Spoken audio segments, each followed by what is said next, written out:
สวัสดีค่ะพ่อแม่พี่น้องสวัสดีFCทุกท่านเนาะค่ะกลับมาพบมาพอกับเจตาพารวยคือเก่ากันในทางช่อง YouTube คลิปนี้เจตาก็จะวางแนวทางของลาวพัฒนาคือเก่าเด้อค่ะจะเป็นของมื้อแรกวันที่19มื้อนี้เป็นวันศุกร์ที่19ศุกร์สุดสัปดาห์เนาะค่ะพี่น้องประวัติของดาพาปังเด้อค่ะเป็นมื้อคืนนี้วันที่18เนาะค่ะ430 3-4ล่างของเพิ่นเข้าไป03เข้าไปตัวกลับค่ะตัวเน้นตัวเจาะแต่ออกเข้า03ของลาว30ค่ะดาพาปังFC 2งวดหลุดงวดหนึ่งค่ะมาตามกันต่อเนาะมื้อแรงแก่มือใหม่ FC ที่ถามหาที่รอคอยกันของดาพาปังเด้อค่ะเลขทุกตัวมาวางเพื่อเป็นแนวทางโปรดใช้วิจารณญาณในการรับชมเป็นอย่างสูงค่ะรับชมรับฟังเป็นเพียงแนวทางเด้อค่ะพี่น้องมีเขามีรุดเนาะดาพาปัง2งวดกับเขางวดหนึ่งเอามาตามต่อมื้อนี้มื้อใหม่แล้วพี่น้องได้พักศุกร์ได้พักเสาร์อาทิตย์แล้วมื้อนี้วันศุกร์วันศุกร์แล้วพัก2มื้อแล้วมาต่อแก้มือใหม่กันแคปหน้าจอเนาะค่ะเด่นค่ะเพิ่นให้มา9กับ4 2ตัว4หาง9 4 9 5 4 6 4 7เบิ้นค่ะ99กับ4 4 3ตัว3หาง9 9 4 4 4 6 9 5 9ค่ะเด่น9กับ4ทอกันเน้น9 4กับ4 6 3ตัวเน้น9 9 4ค่ะดาพาปังเอาไปจะต่อกับเพิ่นก็แคปหน้าจอเด้อค่ะดาพาปังไปจะไปกับเพิ่นมื้อแรงไปแก้มือกับลาวพัฒนากราบขอบคุณขอบคุณดาพาปังค่ะที่ให้แนวทางมาวางทางช่องเนาะจีปากแดงเป็นจังไดเนาะพี่น้องกราบขอโทษขออภัยจีปากแดงเพิ่นบ่มาบ่เข้าหรือจีปากแดง430 3ตัวบน3 4ล่างวันที่18เนาะค่ะ2ตัววิ่งตัวเด่นเพิ่นบ่มาบ่เข้า2งวดติดแล้วเด้อค่ะเจปากแดงงวดที่3มื้อแรงเด้อค่ะพี่น้องกราบขอโทษขออภัยแทนเจปากแดงเด้อค่ะ2งวดเพิ่นจับคู่บ่เข้าเนาะขอโทษขออภัยเป็นอย่างสูงอะไรก็ไม่แน่นอนเนาะพี่น้องสำหรับแนวทางมื้อแรงนี่เด้อเจปากแดงเจ้าหลุด2งวดแล้วมื้อแรงงวดที่3แล้วเด้อเด่นค่ะเพิ่นให้มา7กับ5 2ตัว4หาง7 1 7 2 9 5 5 8เบิ้นค่ะ77กับ55 3ตัวค่ะ771 559 585เด่นค่ะเพิ่นเด่นทอกันเด้อ7กับ5เน้น72กับ59ค่ะวงกลมให้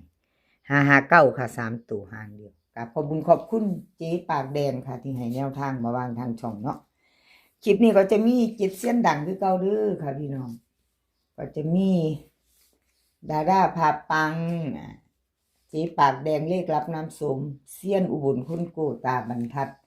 ล็อกเทียนทะเลแล้วก็พอน้อยนำโชคเนาะค่ะจิตเสียนดังคือเก่าในคลิปนี้ใครจะตามของผู้ใดอ่านซื้อแล้วก็เตรียมแคปหน้าจอไปเนาะพี่น้องต่อกันมื้อแรงมีไผตามไผใดไผบ่ทันใดท่านมานก็มาเบิ่ง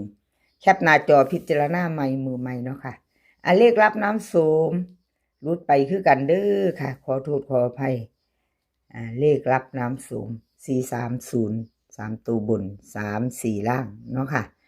ของเพิ่นก็รุดไปทั้งวิ่งทั้ง2ตัวบ่เข้าบ่เดินทั้ง2งวดติดเด้อค่ะพี่น้อง2งวดติดเลขก็ซ้ำจะออกตัวเก่าเนาะพี่น้องเนาะออกตัวเก่า3003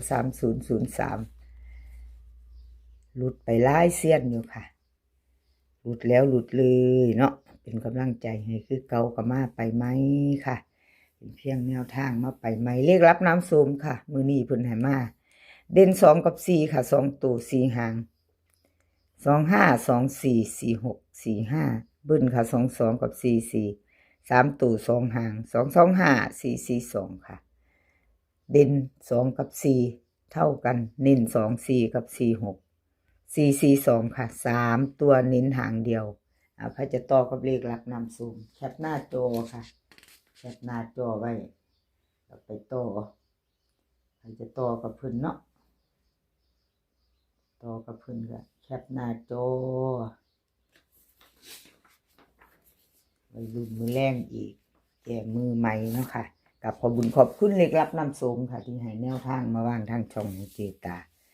กับขอบพระคุณเป็นอย่างสูงของเซียนอุบุญคนกูพี่น้องก็หลุดไปเนาะเซียนอุบุญคนกูของเพิ่น2บ่มีบ่มาเนาะพี่น้อง2ตัวบ่เข้า2งวดติดค่ะมือแรงเซียนอุบุญเอ้ยขามคุ้งหรือเซียนอุบุญเซียนอุบุญคนกูคนสวยขามคงไปเที่ยวลาวเซียนอุบลค่ะลาวพัฒนาวันที่19เป็นมื้อแรงเพิ่นให้มาเด่นค่ะ8กับ9 8 2ตัว4หางค่ะ8 5 8 4 9 1 9 0 8เบิ้ล88กับ99ค่ะ3ตัว3 2หาง8 8 5 9 9 1ค่ะแคปหน้าจอค่ะใครจะไปต่อกับเซียนอุบลคนกูเนาะแคปหน้าจอแล้วไปต่อขอบบุญขอบคุณหลายๆเซียนอุบลที่ให้แนวทางมาวางทางช่องเกตาแล้วก็ขาดบ่ได้คือ FC เนาะพี่น้องว่าจะเป็น FC เก่า FC ใหม่ค่ะที่เข้ามากดไลค์กดแชร์มากดติดตามเขามาให้กำลังแรงใจเจตาเนาะค่ะกราบขอบพระคุณเป็นอย่างสูงเอามาต่อกับตาบรรทัดก็รุดไปเด้อพี่น้องวันที่18เป็นมื้อคืนนี่430 334ล่างของเพิ่นก็รุดไปวิ่งรุดก็บ่เข้าเนาะวันที่17เข้าไปตัวนึงอยู่พี่น้องเข้าไป2งวดอีกแล้วตาบรรทัดแต่งวดที่3จะมักเข้าด้วยตาบรรทัดเป็นจังได๋บ่ช่วงนี้มาโดนเติบแล้วเข้ามากะ2งวดติดกะโดนๆเนาะพี่น้องแล้วก็เว้นแล้วก็มาแต่ละงวด2งวดสู้ไม่ไปต่อมื้อแรงค่ะรุ่นกันใหม่อีกกับตาบรรทัดเด่นกับเพิ่นให้มา6กับ4 2ตัว4หาง6 9 6 8 4 5 4 6เบิ้ล6 6กับ4 4ค่ะ3ตัว3หาง6 6 9 4 4 5 4 6 8เด่น6กับ4ค่ะ2ตัวเน้น6 8กับ4 6 4 6 8ค่ะตาบรรทัดกับขอบุญขอบคุณหลายๆเด้อค่ะตาบรรทัดที่ให้แนวทางมาวางทางช่องเนาะค่ะกราบขอบพระคุณเป็นอย่างสูงธรรมดาของแนวทางเนาะพี่น้องบ่ธรรมดาดอกเจตาลุดดูโพดดิ ตะเล่าออกสุกมือนี้เนาะพี่น้องเนาะFC ก็เข้าใจกันอยู่พี่น้องปองปายทุกคนเนาะให้กำลังแรงใจกันไปสละค่ะมักแนวทางเดียวกันถ้าชอบก็จัดคัดก็ผ่านค่ะมักของเซียนใดก็จัดของเซียนนั้น430ค่ะ34มื้อคืนนี้ล็อกเทียนทะเลประวัติเพิ่นเข้าไปอยู่ตลอดพี่น้อง4บน4ล่างเนาะแล้วเบิ่งแน่30 แต้มเดียวเนาะพี่น้อง40ของล็อกเทียนทะเลก็ได้นี่บ่กล้า2งวดติด33วันที่17ไม่กล้า2งวดติด2งวดหลุดไป1งวดเนาะพี่น้องประวัติของล็อกเทียนทะเลมื้อแรกนี่ค่ะวันที่19แนวทางใหม่ไปต่อมือใหม่แล้วพี่น้องมือใหม่แล้วค่ะใครจะไปต่อเตรียมแคปหน้าจอเด้อค่ะล็อกเทียนทะเลดินเพิ่นให้มา3กับ4 2ตัว4หางค่ะ3 9 3 8 4 5 4 6เบิ้ล3 3 4 4 3ตัว2หาง3 4 6 3 3 6เด่นค่ะ3กับ4เท่ากันเน้น3 9กับ4 6 3ตัวค่ะ3 4 6ล็อกเทียนทะเลแคปหน้าจอค่ะขอบคุณล็อกเทียนทะเลที่ให้แนวทางมาวางทางช่องเนาะค่ะขอบพระคุณเป็นอย่างสูงมาไปโตค่ะน้อยนำโชคสุดท้ายโม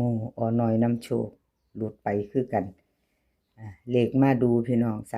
3003หลุดไปหลายเซียน430ค่ะของเพิ่นเข้าไปอยู่3เพิ่นเข้าไปอยู่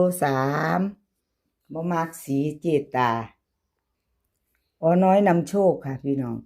เข้าไปวิ่งตัวเดียวเนาะ3ลาวออก430 3 4ล่างทั้งบนทั้งล่างเนี่ยพี่น้องบ่กล้าเข้าติดทั้ง2 งวดเนาะ2 งวดมางวดหนึ่งค่ะก็ถือว่าเอายังดีหรอกเนาะ2 งวดเข้างวดหนึ่งมาไปต่อมือนี้ค่ะกับอน้อยน้ำโชคเด่นค่ะเก้ากับ5 2 ตัว4 หาง9 5 9 4 5 6 5 7ค่ะบึน9 กับ5 5 3 ตัวค่ะ9 5 7 9 9 5เด่นค่ะ9กับ5ทอกันเน้นค่ะ9 5กับ5 7 3 ตัวค่ะ9 9 5เอาแคปหน้าจอค่ะใครจะไปตัวกับอน้อยนำโชคกับขอบคุณหลายๆเด้อค่ะอน้อยนำโชคนี่เป็นงวดที่5แล้วเนาะพี่น้องเพิ่นก็ห่างไปโดนอยู่แต่ห่างไปโดนอยู่ค่ะเพราะว่าที่เจตาว่าลุงบ่ทันที่จันทร์ถึงศุกร์นะแล้วเพิ่นก็มาอีกแล้วอน้อยนำโชคเนาะค่ะผู้ใดเคยติดตามเพิ่นเคยคุ้นหูอยู่นำกันกระโดนอยู่นะพี่น้องเพิ่นเว้นไปก็กลับมาอีกกับขอบคุณหลายๆค่ะแล้วก็ขอบคุณ FC ทุกท่านเด้อค่ะที่เข้ามาติดตามรับชมรับฟังเนาะ FC ใหม่ที่เพิ่นเข้ามาติดตามในช่องของเจตากราบขอบพระคุณเป็นอย่างสูงค่ะพิจารณาไปนำกันในช่องของเจตาพารวยชอบของเซียนใดก็มาค่ะคอมเมนต์เข้ามามีทอหินเนาะพี่น้องจันทร์ถึงศุกร์เจตาก็ได้ลงมือละ2 คลิปพี่น้องแล้วก็เข้าในกลุ่มเด้อค่ะใครจะเข้าในกลุ่มของเจตาเพราะว่าคันเจตาบ่ได้ลงทางคลิปก็ไปเบิ่งในกลุ่มค่ะว่างในกลุ่มอยู่ว่างในกลุ่มให้อยู่เด้อค่ะในเข้าไปในไลน์เนาะพี่น้องเข้าไปในไลน์ช่วงนี้เจตาก็บ่ได้ว่างเบอร์โทรเบอร์หยังดอกก็คอมเมนต์เข้ามาเนาะพี่น้องคลิปนี้ขอพี่น้องโชคดีเด้อค่ะมื้อแลง20:30นกับลาวพัฒนาเป็นคืนวันที่19เนาะค่ะขอให้โชคดีมื้อนี้ก็ขอให้มีความสุขขอให้สุขภาพร่างกายแข็งแรงกันทุกคนค่ะสุขภาพดีมีชัยไปกว่าครึ่งเดินทางไปไสก็ขอปลอดภัยเดินทางไปขอให้มีโชคกลับมาขอให้มีชัยคลิปหน้าพอกันใหม่คลิปนี้ก็สวัสดีค่ะ